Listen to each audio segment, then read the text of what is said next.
நம்ம சேனலை சப்ஸ்கிரைப் பண்ணாதவங்க வீடியோக்கு கீழே தெரிகிற ரெட் கலர் சப்ஸ்கிரைப் ஆப்ஷனை கிளிக் பண்ணிக்கோங்க. கூடவே பெல் ஐக்கானையும் கிளிக் பண்ணிக்கோங்க.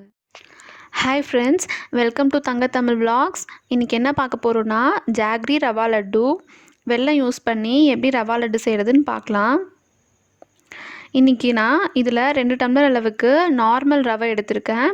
உங்கள்கிட்ட சிரோட்டி ரவை இருந்தால் கூட யூஸ் பண்ணிக்கலாம். அது இன்னும் நல்லா பொடி பொடியாக சாஃப்டாக வரும்.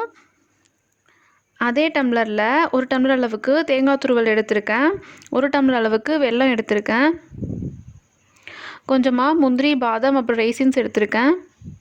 4 ஏலக்காவை பொடிச்சு அதோட தோலை ரிமூவ் பண்ணிட்டேன். தேவையான அளவுக்கு நெய் எடுத்துக்கோங்க. அதே டம்ளரில் 1/2 டம்ளர் அளவுக்கு பால் எடுத்திருக்கேன், காய்ச்சின பால். இப்போது வெல்லத்தை கரைச்சிக்கலாம். இதை கரைச்சா போதும், வெல்லம் பாவுப்பதம் வரணும்னு அவசியம் இல்லை.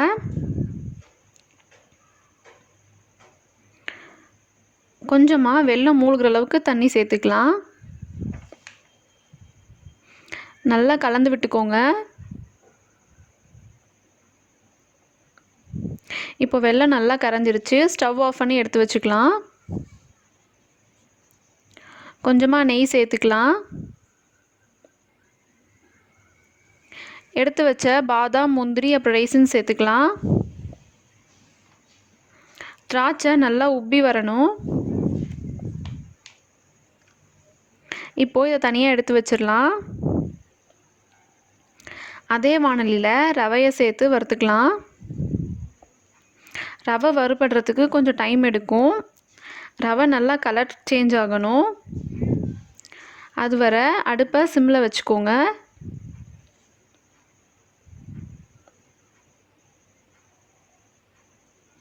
இப்போது ரவையை நல்லா வறுத்தாச்சு. நல்ல வாசனை வருது.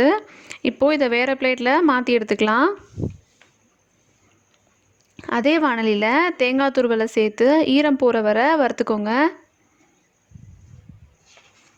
ஸ்டவ்வை சிம்மில் வச்சுக்கோங்க, இல்லாட்டி தீஞ்சு போயிடும். இப்போது இது நல்லா வறுபட்டுருச்சு. இந்த மாதிரி தனித்தனியாக வரணும்.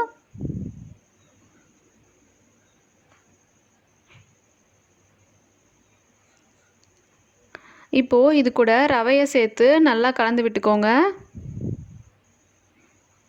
அடுப்பை சிம்லேயே வச்சுக்கோங்க. இப்போது நெய்யில் வறுத்த பாதாம், முந்திரி, ரைசின் சேர்த்துக்கலாம். ஏலக்காய் தூள் சேர்த்துக்கலாம்.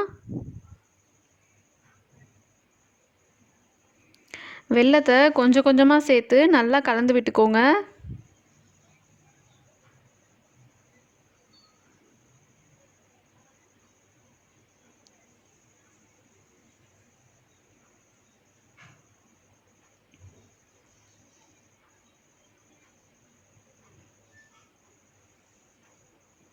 இப்போது இதில் நெய் சேர்த்து நல்லா கலந்து விட்டுக்கலாம்.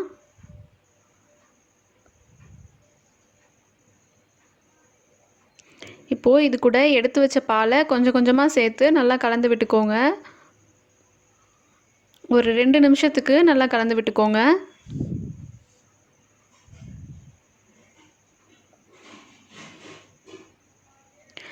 இப்போது ஸ்டவ் ஆஃப் பண்ணி இதை வேறு பாத்திரத்தில் மாற்றி எடுத்துக்கலாம்.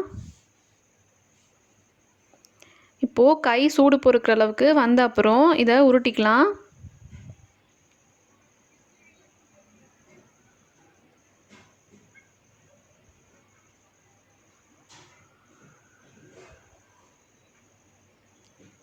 இந்த மாதிரி எல்லாத்தையும் உருட்டி எடுத்துக்கலாம்.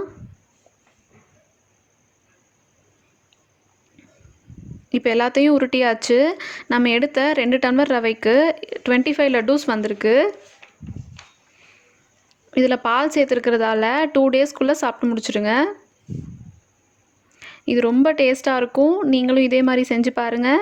இந்த வீடியோ உங்களுக்கு பிடிச்சிருந்தா லைக் பண்ணுங்கள், ஷேர் பண்ணுங்கள், சப்ஸ்கிரைப் பண்ணுங்கள், கமெண்ட் பண்ணுங்கள். தேங்க்யூ.